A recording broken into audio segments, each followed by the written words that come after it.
All right, good afternoon, everyone, and welcome. My name is Müge Yayla Kullu, and I'm at associate professor at University of Texas at San Antonio. And I'm so happy to see so many of the colleagues, students, friends from across the Informs community and joining us today. Thank you so much for coming. And I am truly delighted to host this session um, and welcome our distinguished guest, Professor Mike Pinedo from New York University. And Professor Pinedo's work has had tremendous influence on how we think about scheduling, production, service operations. When you start telling this, it's like the list goes on forever. And beyond his impressive body of research, he's been an incredible mentor and a thought leader to our communities. And his insights continue to inspire all of us, scholars and practitioners around the world. So happy to have him here with us. And before we begin, I just want to point out, dear colleagues, if you are not a part of Service Science section, please go ahead and add this section to your membership at Informs. It is a vibrant and welcoming community for anyone interested in service systems and how they're designed, managed. And it's a wonderful space to connect for all of us, share ideas, and collaborate. And if you're not yet a member, I just copied the instructions to the chat box. Please go ahead and add the service science section to your membership at Informs. It's free for students and very nominal fee for professors. And with that, it's my great pleasure to welcome Professor Mike Pinedo. Oh, okay. It's an honor to be here, and thanks very much for inviting me. Yes, of course. Like a quick overview. He's a distinguished professor of operations management at New York University, Department of Technology, Operations and Statistics at Stern School of Business. And he has taught in Columbia University and also a couple Georgia more Tech. places I have on my list. In Caracas, also in Georgia Tech. So a lot of very distinguished places. His research focuses on modeling of production and service systems, planning and scheduling, basically, and also more recently in financial services, operational risk in financial services, and numerous technical papers, seminal books, numerous books that we teach and learn. And I believe half the people here has taken a class with this book or teaching a class with his books. Um, and he's been also an active consultant to very important companies like International Paper Company, Goldman Sachs, Philips Electronics, Siemens, and Merck. They all consulted with Professor Pinedo, and he's a editor and senior editor roles in a lot of the important journals in our field. Thank you so much for coming. And I would like to start with maybe asking, tell us about your academic journey. So we all know you graduated from Berkeley. So what then? Okay. What happened? When I graduated from Berkeley,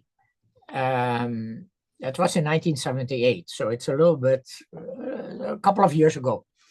And then it was a very interesting time in those times. And it may be even fairly similar to current times because the job market at that point was not that great. It was not that great, and also the salaries in academia were very low. And if you were going to stay in academic, then you did it because you would enjoy it, because that meant you would be poor for the rest of your life, which is not a bad thing, but still, you have to take that into account.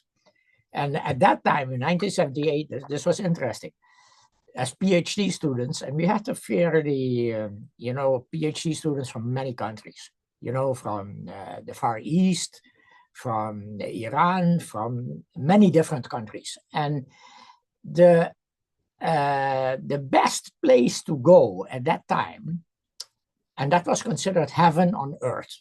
But by the way, it was fairly hard to get into heaven because apparently St. Peter was there at the door and he didn't let just anybody in. Actually, very few. Heaven was Bell Labs. Why was it Bell Labs heaven then? Because you could do research there at the same research that you were going to do in academia. You get it at a higher salary than at academia. So a higher salary, and you don't have to teach. So that's the definition of heaven. That was really, but the only thing is, you, as for sure, as a foreigner, you couldn't get into heaven because you needed a green card then. So it was a very interesting times at those times. Now, you know, I'm not quite sure. Some of you are in that stage of life. So maybe your age would be between 20 and 30. I don't know what percentage of the audience is between 20 and 30, but some of you are, and then you have to decide where are you going to go. And by the way, that was a difficult decision. I knew then also difficult. You have to decide in which country are you going to work. Huh? Are you going to go back to your own country? Are you want to stay here, etc.? So it is the geographical preferences that you have. And by the way, you may, in certain countries, you may not have any opportunities. Then there is something you want to know, are you going to do industry or academia? And during my time, industrial research labs were, those places were the highest demand. And academia, that was poverty, but it was a pleasant life in poverty. Now, actually, things have changed salary-wise and all that, but still there. And then if you go to academia, for many in the audience here, I suppose also, you have to make a decision. Do you want to go for a business school or do you want to go for engineering school? By the way, there is a huge difference there because they really don't look at all alike. I have taught in both. I've taught at Columbia in the engineering school, and I taught in NYU in the business school. And actually, my wife decided at a certain point that I had to switch from Columbia to NYU, from Columbia Engineering to NYU Business School. She took the decision, and she told me what the decision was. And I don't know also what drove to her decision, because she knew the salary difference. And then so she took the decision. By the way, it was 3 years of negotiations. And then, but by the way, so there is actually a salary. But then if you decide to go to a business school, by the way, teaching is very serious in a business school. Oh, I hear that from my dean continuously. He always complains about the quality of my teaching. And then you have to be very nice to the students. And so the teaching is much more demanding. And in the engineering school, you can go to your class, you can start writing on the blackboard, and the students, or maybe on PowerPoint, and the students have to understand. By the way, if the students do not understand what you do in engineering school, it's their fault. If the students don't understand what you do in a business school, it's your fault. Not only that, they will tell the dean. So there is a difference there. And the other thing is a fairly big difference. In the engineering school, you have to raise money. So the teaching load is a lot less, but you have to raise money in the engineering school, and you have to be good in that. And the money can go either from the government. And in my time, actually, the money was still easy. So if you sent in a proposal to NSF, you had a 50% chance of getting it. Now I think the percentages are lower. It's really, but surprisingly, a proposal of mine got approved, much to my surprise, 2 months ago. I could not believe it. So why would they give me? Well, they give me only a very small amount of money, but Nowadays, it's much harder to get money. You can get money from industry, but then it means big projects, and you need a certain personality for that. It is so when you decide which career track to follow, there's so many different aspects from industry, the type of school you go to, the type of country you want to go to, etc. It's not an easy decision, and not only that, maybe you have certain preferences, but then there are no opportunities with those specific preferences. So you have to adapt. I would not the first place I went, the first place after my Master of Science, I was in mechanical engineering. I went to work in Japan because when I had my master's, I was an expert in maritime propulsion, which is Wonderful. now I think it's completely, it was a waste of time. And I worked in Japan, by the way, that was not a waste of time on maritime propulsion, because I learned the Japanese culture and all that type of stuff, which was interesting. But then it was in that respect, not a bad waste of time, because then I knew also I'm not going to do the rest of my life this stuff. I have to change.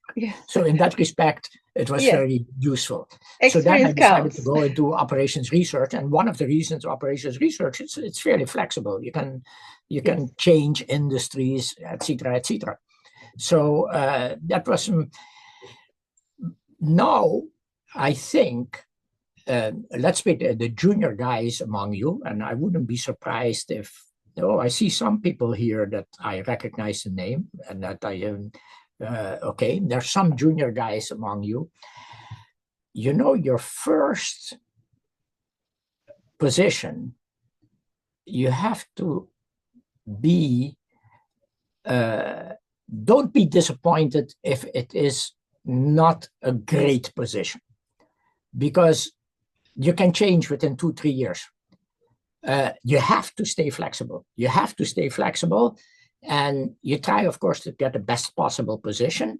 And then you have to decide, should it be academia, industry, whatever. We have now students that go to, nowadays, there are PhD students that go into Amazon. I think if you go into Amazon, there are certain advantages of Amazon, that you're going to learn a lot about industry. You're going to learn a lot about industry, but there are no opportunities to publish, et cetera, and it's not completely clear how you're going to build your career. But the salaries are good. So it is, for a couple of years, it's a nice place to be. Academia, of course, everybody, when I came out, of course, you would like, of course, to get a position in one of the top 10 engineering schools in the world, an assistant professorship. But it's maybe not that easy to get. So you may have to settle for a top 30 engineering or business school, and then hope that you are going to change. Hope that you will be able to change within 2-3 years. By the way, changing from second-tier business school or engineering school to a first-tier business school or engineering school is actually not that difficult. It's maybe easier than changing from an industry job to an academic job. So you have to take that into account when you sort of make your forecast of your career, how it will go. You have to sort of take that into account. There are some people, when you get, maybe some of you are at that stage. Maybe some of you are in your 40 years old, around there, and then you become department chairman and things like that, and you may like it. By the way, it's also possible that you may hate it. Depends very much on the people that you're chairing. And if you like it, you probably will stay in administration, and that could be very satisfying. It could be very satisfying. Some people actually, after 4 or 5 years, they decide, hey, listen, we want to go back to research. And you cannot stay then too long in administration. You can, because going back to research, if you have been 4 or 5 years out, going back to research it gets more difficult the longer you leave the researcher. So Okay, I think I've spoken already a little bit too much. Why don't you ask a question or let the people ask questions? Tell me what you want to hear about. No, wonderful. Thank you so much. You're addressing a lot of my questions already. So now we started with like research a little bit. We can just talk about that. You've been an editor and senior editor, decision maker for such a long time.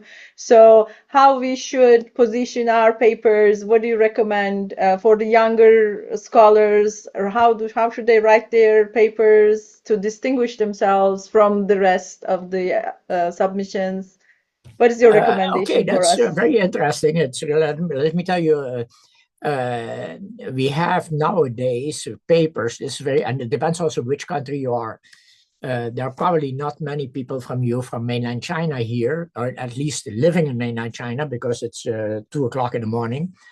But uh, in mainland China, it's very interesting that they have that list of journals of the UTD 20, whatever it's called, UTD 24, and there are four OMOR journals. So Yes, it's Operations Research Management Science and Production Operations Management and so on. Okay, yes. those are so actually in mainland China, because it's ranked so solidly there, it's sort of like I think that Moses came from the mountain and it was in stone there. The journals of UT Dallas, they were in stone there, and everybody, this is part of this is the gospel. So let me tell you how it has affected me. I'm in the scheduling field, which I still think is actually quite interesting. And the scheduling field, we were thrown out of operations research and out of management science. If you write a scheduling paper, it will be very hard. It will be impossible to get it into management science. Mm-hmm. Even though management science, some of its classic papers in scheduling appeared in management science, nowadays, forget about that. Maybe you can get it in operations research. By the way, if you go to the European journals, European Journal of OR, because by the way, that is managed out of Poland, Poznan. Yeah. And in Poznan, they like scheduling. Okay. So scheduling papers are very, very welcome there. And I tell my friends, by the way, they are good friends of mine that are all on the editorial board of operations research. They don't accept scheduling papers. So we have to go to European Journal of OR. I tell them, yeah, but you have to take into account the impact factor. It's not on the UT Dallas list, not on that list, but the impact factor is twice that of operations research. So if you want to convince your dean that it's not that bad a paper, then you can send it to that journal. It has a much higher chance of getting accepted. And then you have to tell your dean or department chair or whoever you have to sell your stuff to, look at the impact factor, and you would be actually very surprised. And there are certain journals there. They're very interesting journals. I'm also an associate editor on this journal, International Journal of Production Research. Yes. Alexander Dolgi is the editor-in-chief there. The Europeans have a completely different taste of this production research than the Americans have. By the way, the Europeans, they have a completely different taste, and you have to take into account that the European academic in industrial engineering or even in the business school, they're much closer to their big companies than the American academic are here to the big companies. And they have a lot stronger collaboration with them. So the type of journal you're going to submit your papers to, there are certain probabilities that it gets accepted, and once in a while, it's actually, you have to play a game. Once in a while, it's a little bit, you have to sell it a little bit. Your motivation is very, very important. And then hopefully you have friends among the associate editors and among the referees that will give you a fair chance. And okay, you have to position things. You have to be very careful the way you position things. That's important. And by the way, that has affected my field a lot. It didn't bother me that much in the sense that it didn't bother promotions and things like that. But because actually there's one journal where I still have a fairly strong influence, and that's Production and Operations Management, POM. I actually am vice president of publications of the Palm Society. So that means I have some influence, whatever. I don't know if anybody listens to me, but I can open my mouth. It's a little bit like talking to my wife. I can talk and the people nod and then they do whatever they were planning to do anyway. That's so there are some journals that are actually some journals that are more egalitarian than other journals. Some journals have really a very particular taste. You have to be careful with that. Where are you going to submit? And then even after you submit, you have to worry about the citations. So you have to actually make sure that's already even before the paper appears, that the right people are going to read it. So you have to send it to those people and maybe ask their comments and whatever. They may not give you any comments, but at least they know about the existence of the paper. I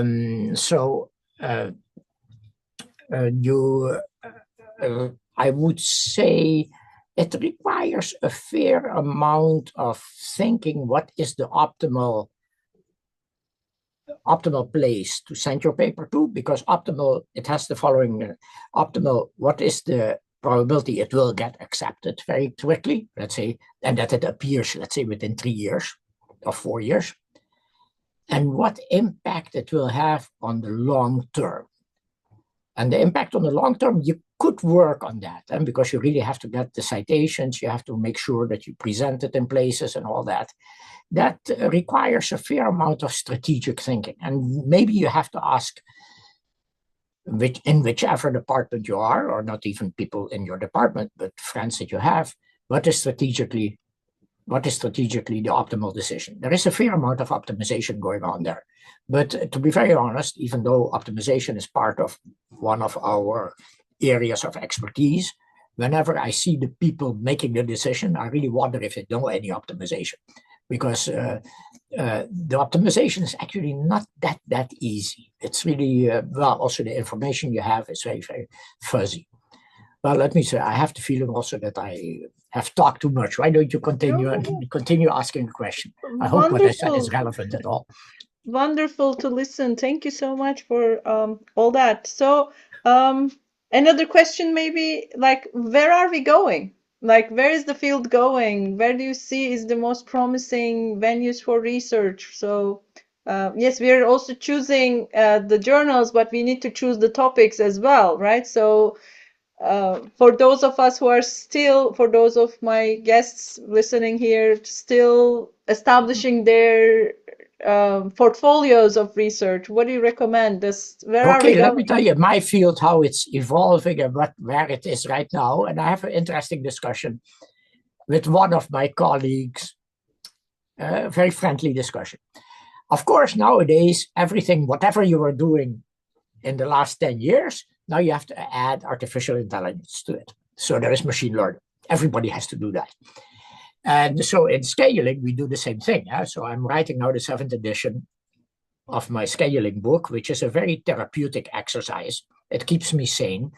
So I have to add machine learning and scaling. And then I study all the reinforcement learning. And I have a colleague, by the way, his name is Zheng Yuan. And Zheng Yuan, by the way, he's 10 times smarter than me, for sure, at least. You're nice. And he is very much in machine learning. And I tell him, but I know the industry better than he does. Actually, the manufacturing industry, for sure. I know that better than he does. The theory and the mathematics, boy, this guy, I think he doesn't have kids yet, but if he would have an 8-year-old kid, that 8-year-old kid may beat me. But I tell him then, I study all that machine learning and scaling, and this is Q learning. And they have some very interesting papers, and you should read them. It's very nice mathematics, but I tell him it's completely useless in practice. Why is it completely useless in practice? Because Q learning, they have very interesting theoretical results that under certain conditions, it will converge, etc., etc. But if you look at the conditions for convergence, they assume stationarity. The world is stationary. Well, boy, this is a big assumption. And how far are we from stationarity? And then the other assumption, a finite state space. Well, it never will converge. It never will converge. So I think its theoretical results fairly nice, so they get published, and maybe it is useful from a theoretical point of view. From an applied point of view, and I look at, actually we did some coding and we did some implementation. I'm not quite sure how useful it is. I have the impression that if you add those systems, not just Q-learning, but other forms of machine learning, it is actually not a complete waste of time, but it can make sure, just like in the medical field, that it can correct you of making a serious error. It can correct you of so that if you get their opinion and you had a different opinion, all of us, we make stupid decisions at times. So if you make a stupid decision, then that system will be able to say, hey, listen, this does not look logic at all. On the other hand, in practice, what happens, very often we see situations that we have never seen before. It's really, there is no history of that type of situation. There is no history of that type of situation.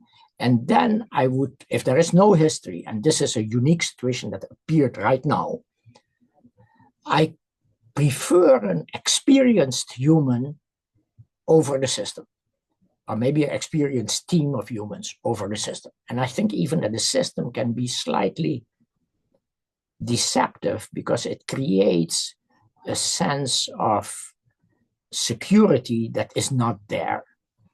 And so that's my opinion. By the way, my close friends here, they disagree with me. We're very friendly disagreement, but at least that's good because you have some discussion going.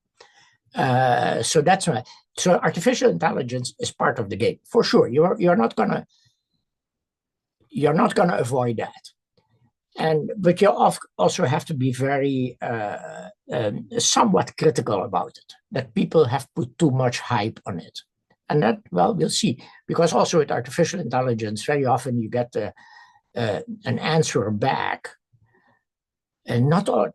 I would have preferred to answer back that you say, well, we don't have a history of this and we cannot say anything.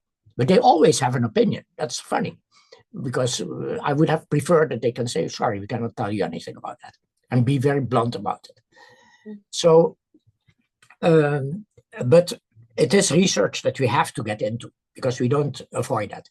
Then there is something that also is puzzling me at the moment. So the artificial intelligence, that's an area of research. We have to get into it with some level of skepticism, but it will have applications and situations where it will be very useful. But we have to recognize also the situations where it will not be useful. The other thing that actually is surprising me very recently, that this was research that together with my friends and postdocs in Korea, we did research because they had a project of optimization in the steel industry. By the way, that's actually quite important because in the steel industry, that after you look at all the data processing industries, all the server farms that we have here, the steel industry is the second most consumer of electricity after those data farms. And so that means the second biggest polluter. And we want to decrease that level of pollution. So that means better scaling. And how are we going to do that? And the scaling problems you have in the steel industry are actually very fascinating. Actually, my Korean co-authors know a lot more about it than I know. They work for POSCO and the big companies. Now, so the Korean PhD students, by the way, if you have open positions, there are some Korean PhD students that I will write very, very strong letters of recommendations for. They know about scaling. Not only that, they know the theory, the applications, and also how to implement it in industry, and what implementation is possible and what implementation will not be possible. And then we come up with some very interesting comparison of optimization techniques that actually 4 or 5 years ago I didn't know yet. As a good OR, IOR Berkeley PhD, I think that, of course, any optimization problem, you're going to solve with mathematical programming. Every OR person from Berkeley, that's the way he thinks. And then you make friends. I make friends, for example, with this is a guy that actually he has a very good sense of humor, very, very nice to be with. Pascal van Hentenrijk at Georgia Tech.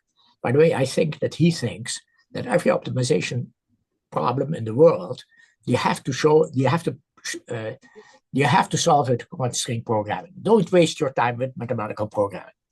And then you go to Michigan State. There is a guy there that has a genetic algorithm, NSGA2. By the way, there is one paper. He has one paper on this genetic algorithm, just a single paper that has 60,000 citations.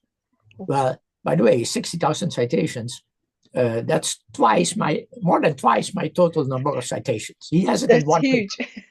Yeah, he has it in one paper.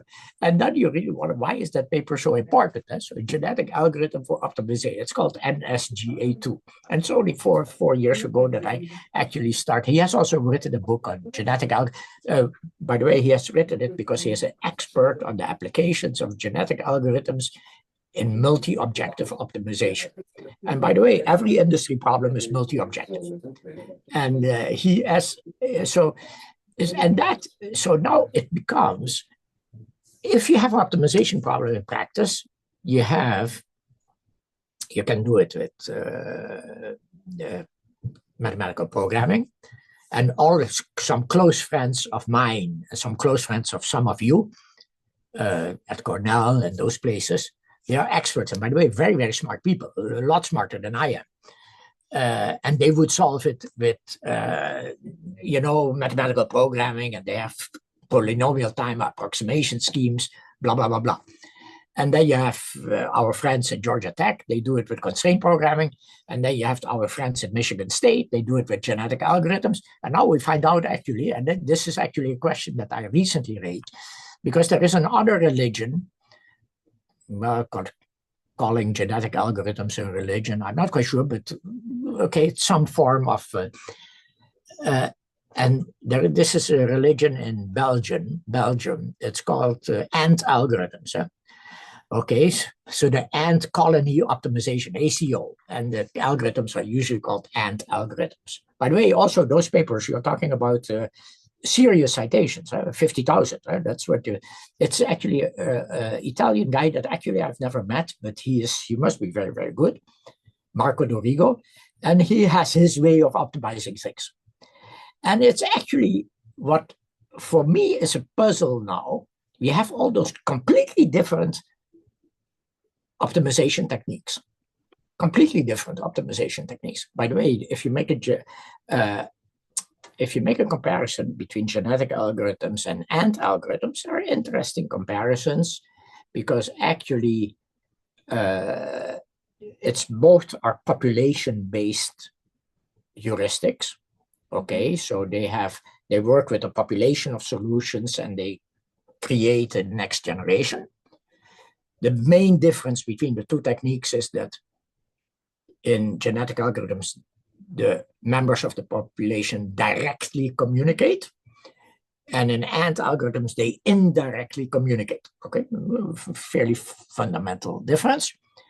And now, by the way, they solve everybody in my field. So they solve scaling problems. And when you compare algorithms or types of algorithms against each other, and also applied to a type of problem, whether it's the steel scheduling problem or semiconductor. Semiconductor has a different, the sum of the audience here is in semiconductor scheduling because there is a re-entry, which makes the optimization an order of the complexity more complex.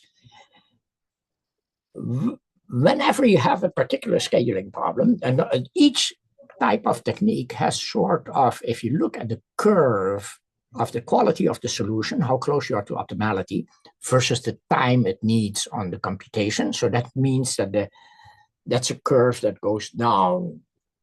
It goes down convexly. And how does the curve of one technique applied to a certain set of problems compare with the curve of another technique? Okay, so now, for example, so if we are looking at 4 different techniques like that, so you look at mathematical programming, constraint programming, genetic algorithms, and algorithms. And by the way, you can come up even of all kinds of compositions and hybrid techniques. Sure. Whenever you have a real problem, how are you going to decide which type of optimization or which combination of optimization techniques are you going to use? Well, that's actually sort of a little bit, it's still, after a fair number of years thinking about it, it's still somewhat of a mystery to me. And whatever new insights I could get, I would be very happy. I would be very interested in learning that. I'm not quite sure if more people are interested in that, but currently I'm sort of interested in which optimization techniques would you use and for which types of problems. Okay, that's sort of, so you got these sort of some ideas of what I'm sort of curious about.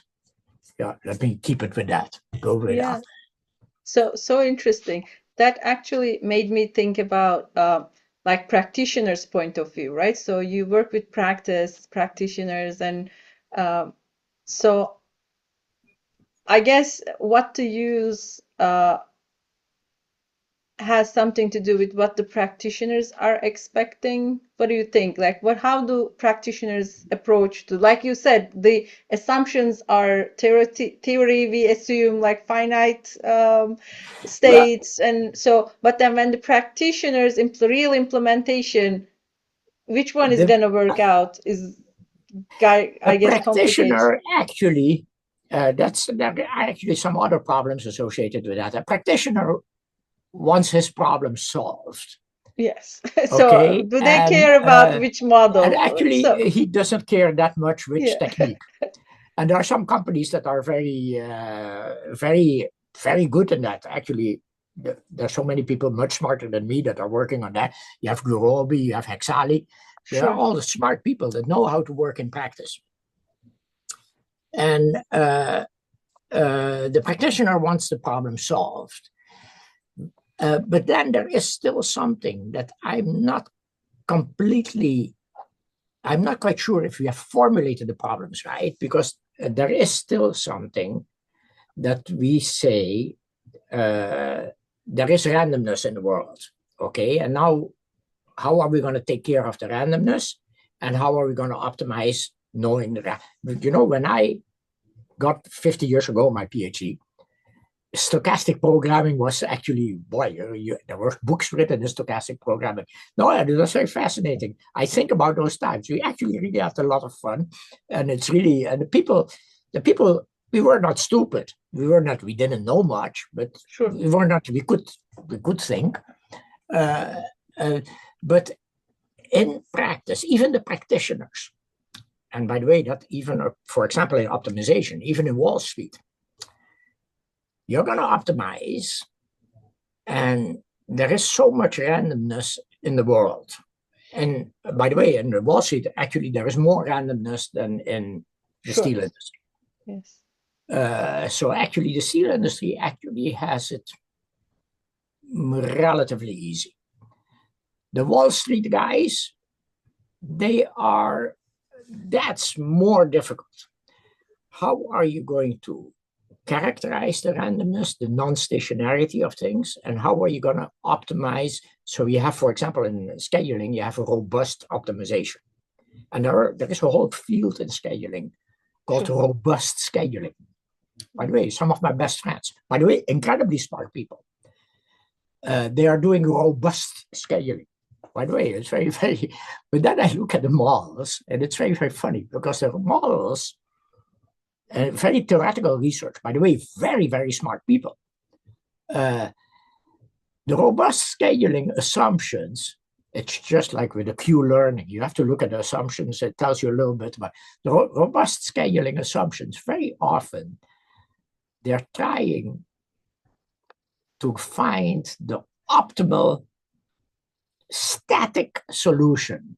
So in scheduling, to find the solution, the schedule, the sequence of the jobs you put in right Sure. now, Yes. to minimize, for example, the max regret. Sure. That's a very popular objective function with them. By the way, it's a nice objective function. Sure. You really read the papers. They're very interesting papers. But the fact, maybe it is that I criticize too much, and probably I should criticize a little bit less. They have the assumption that they're interested in the static sequence. So right now, we are going to get the optimal static sequence in which we put all the jobs on the machine that minimizes the max regret, knowing about the intervals the processing times can be in, or the due dates can be in. So we know all the intervals, et cetera, and we look over all the combinations. Now we are not going to minimize the max regret, but we want a solution that we're going to implement right now and never will change. So no preemptions and no, but in the world, we have dynamic policies. For sure, if we are talking about 10, 20 jobs or 30 jobs, it has to be dynamic. You should be willing to change it. And not only that, in practice, you will change it. Things happen, and then you say, hey, listen, I change. And maybe you have drastic changes. You have drastic changes that says, hey, listen, we are going to preempt things. And the robust scheduling, I have to talk a little bit more with the robust scheduling people. I'm not quite sure, maybe even in the audience here, maybe I get some people of the audience here asking me questions, telling me, feel free to tell me that I'm completely wrong. I have a fairly thick skin. I'm married already for 40 years. So I hear fairly often that I'm completely wrong. So you can tell me I hear it now even from my undergraduate class. So you can tell me I'm completely wrong. I'm actually very interested in hearing that, but you have to tell me exactly also why. That stochasticity and how do we have an optimal dynamic policy that can change, that is sort of, and not only that, now you have to make an optimal decision right now, but you have the freedom that you're going to make changes after maybe 6 jobs or whatever. We had actually we had a problem like that. This was a problem that came up in surgery scheduling. Very often you have a hospital, by the way, those are fascinating problems, the surgery scheduling problems. You have a hospital that has a bunch of operating rooms, and the operating rooms are like machines, and the surgeries are like jobs. You have to schedule the jobs on the machines, et cetera, and there are certain objective functions that are very interesting objective functions. One of them, the objective function, is that you want for the day, you don't want to have too many surgeries going overtime, because then the nurses and all the support personnel of the surgeries, you have to pay them overtime, which is twice the salary. Sure. Okay, you don't like to pay the twice the salary, so you want everybody that they can go home at 5 o'clock, because then that's the cheapest. Okay, of course you cannot avoid twice the salary. That's one thing you have to worry about. That's one part of the objective function. But what is the other part of the objective function? The other part of the objective function is that you have a bunch of operating rooms. By the way, this is very interesting. You have some hospitals in China that have 200 operating rooms. Can you imagine the scaling problem there? In the United States, a good-sized hospital, it's only 20, 30 operating rooms. By the way, there is a scaling problem there. Yeah. But where does the scaling problem comes in? Suppose all your scheduling, all your surgery rooms, all your operating rooms are busy. And there was a big accident. And the patients are coming in and they have to be operated right now. What are you going to do? Think about it also. Surgeries are non-preemptive. So you're not allowed to say, oh, sorry, let's close the guy up and start operating the other one. You cannot do that. So how are you going to do the scheduling? For example, Saturday evening in New York, or maybe in Chicago when they have shootings or whatever, uh, when suddenly some people come in and you really have to operate immediately. So that means that you have to look short of what is the distributions of emergencies that can come in, and you have to reserve the capacity for that emergencies. And that's actually, it needs statistics, it needs that type of problems. And people are, especially, for example, in the healthcare, people are aware of that randomness that plays a very important role. Yes. Well, okay, maybe I again talk too much, so you ask. Wonderful. Some of the audience want to tell me where I'm wrong. We are so happy to listen to what you are telling us. So, I am wondering if I have any questions from the audience. Why not maybe type in the chat so I can just, if you can type your questions in the chat box or just raise your hand or start talking simply. I We can do that. just a concern. So what, just Dr. Pinedo, you were talking about, you comparing mathematical modeling, constraint programming and those meta heuristics. So I believe that, mathematical modeling, guarantee provide the optimal solution if we just let it run. But the rest, for example, genetic and ACO or just, PSO, those are not guaranteed to get an optimal solution. That's true. That mathematical programming has that one advantage. By the way, constraint programming also has that advantage. It can guarantee to tell you we are at the optimum.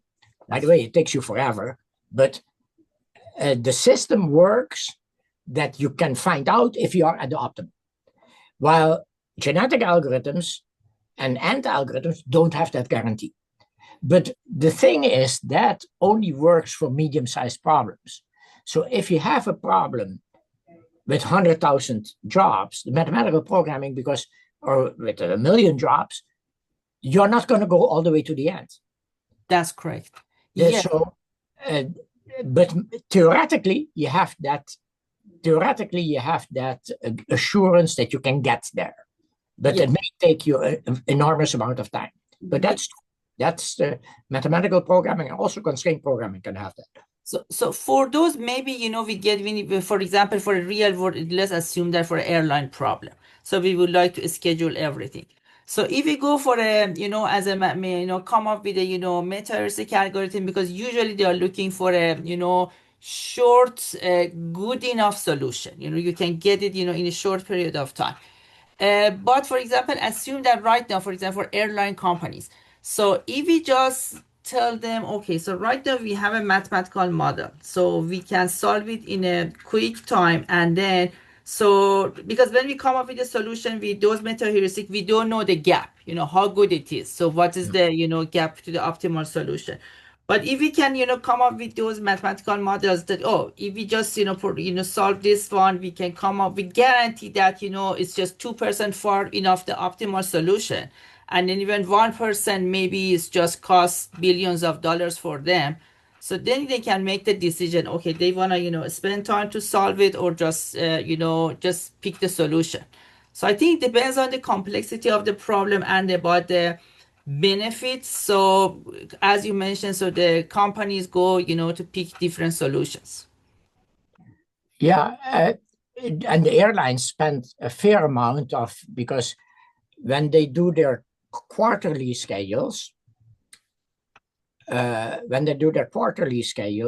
is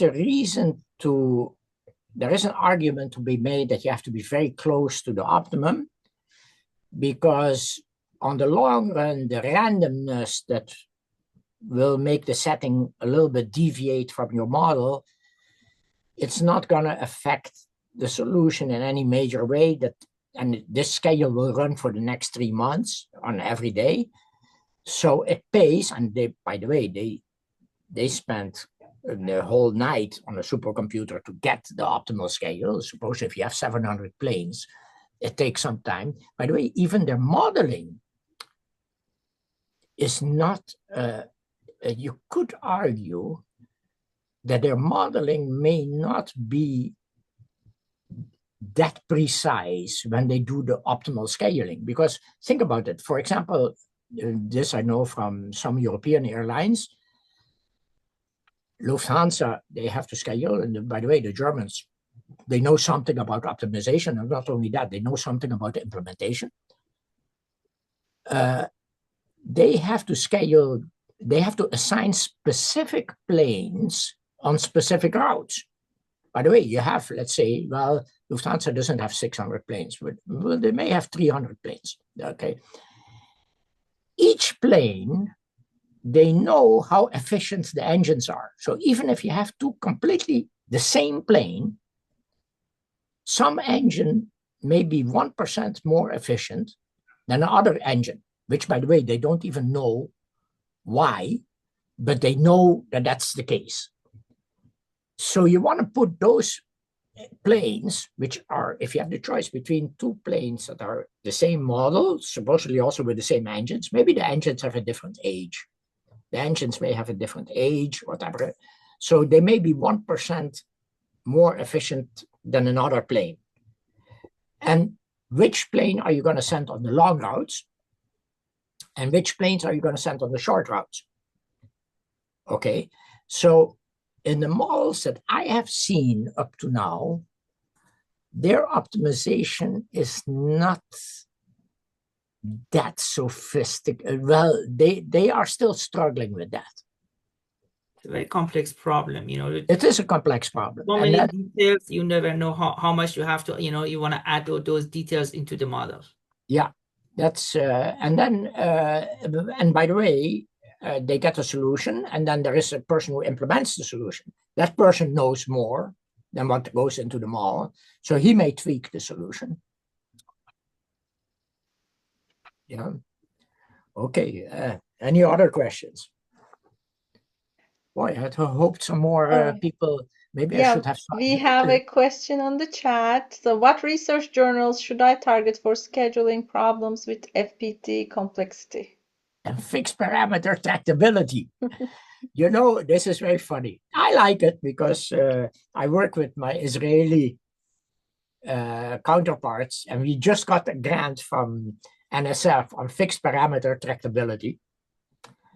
And I like it, but then I have this chapter of my scheduling book. The next edition, the last chapter is what lies ahead. What is the future research in scheduling? And it's the next edition, the draft of that chapter is ready. I sent it to Jan-Karel Lenstra. You know Jan-Karel Lenstra, huh? He is a Dutch guy, he used to be at Georgia Tech. He was the head of the Mathematical Center in Amsterdam, a very nice guy. If you get a chance to meet him, it is a delight to meet him. Okay, and so he read that chapter 20 of mine, and he told me that fixed parameter tractability, he thought it was BS. But I have to talk, by the way, we can talk that way with each other, and there is no problem talking like that. I have to talk with him again, because now we got actually a grant from NSF, so I tell him, apparently there is some interest in it. And not only that, I think it's interesting to see certain problems, what parameter really makes it a hard problem. And then you say that you could not see in advance that it was this parameter that makes it a hard problem and not that parameter.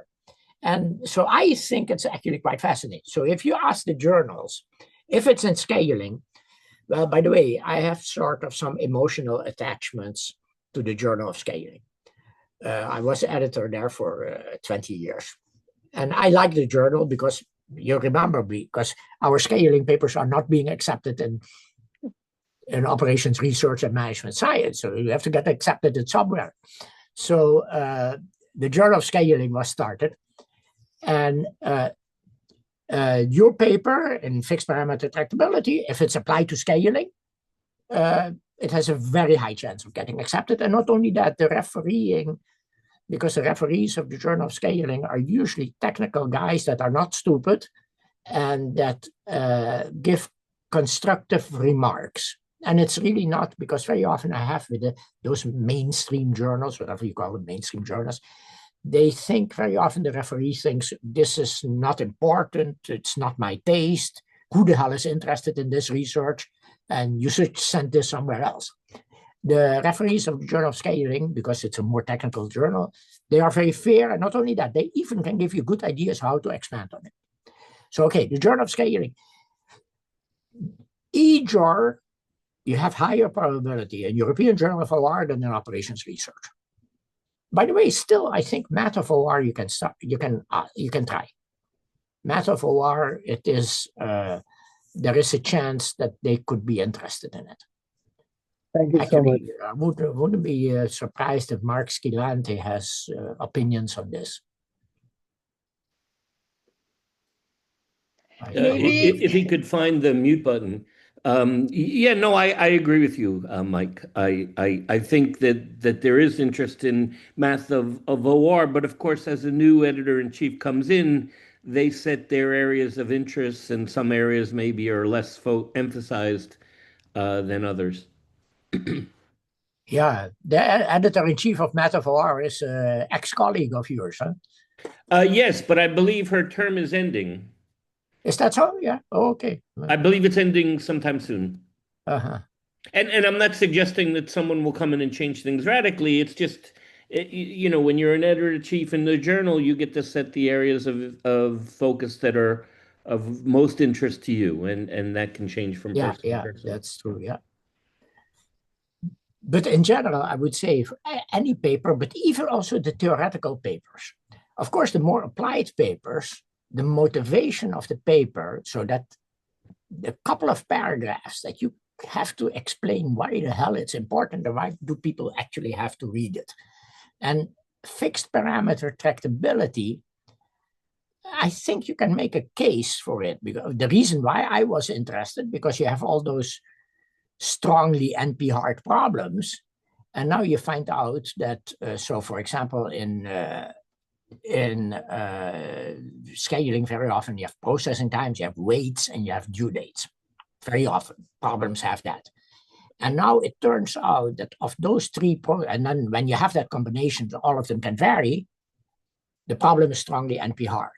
But then it turns out that one of those parameters has a much stronger impact on the intractability of the problem than the other parameter. And that we did not know, let's say, 10 years ago. 10 years ago, we started finding out, hey, listen, by the way, in fixed parameter tractability, the graph theory guys are much farther ahead than the scaling guys. Because the scale, although in Germany, there are some big guys there in fixed parameter tractability. By the way, very nice to, well, I've been in some short communications with them. They seem to me as very, very pleasant to deal with. Matthias Manich, and they're very, very smart guys. Thank you. I hope I answered the question. Okay. I have one maybe last question in the chat box. So To says, you mentioned the differences between engineering and business schools. What are the challenges of moving from an engineering background to a business school environment? I understand that teaching is taken very seriously, but I'm also curious about other expectations, such as publishing, number of papers, journal standards, and additional requirements. Okay, I don't think I made that transition 26 years ago because my wife told me to do it. And I don't think you have to, I would say the following. A person who was in an engineering school, first of all, knows industry better than the business schools. The business school, they talk very strategically and they're very, very good in talking. And the engineering schools people are more pragmatic and more, so it's sort of, the character has to be changed a little bit. Let me tell you one thing so the engineering school people very often are better in solving the problem. The business school guys trained in business schools, boy, they can communicate. They know how to communicate. They communicate, they know how to write, and they know where the engineering school is very often, they have an emphasis on we have to solve the problem.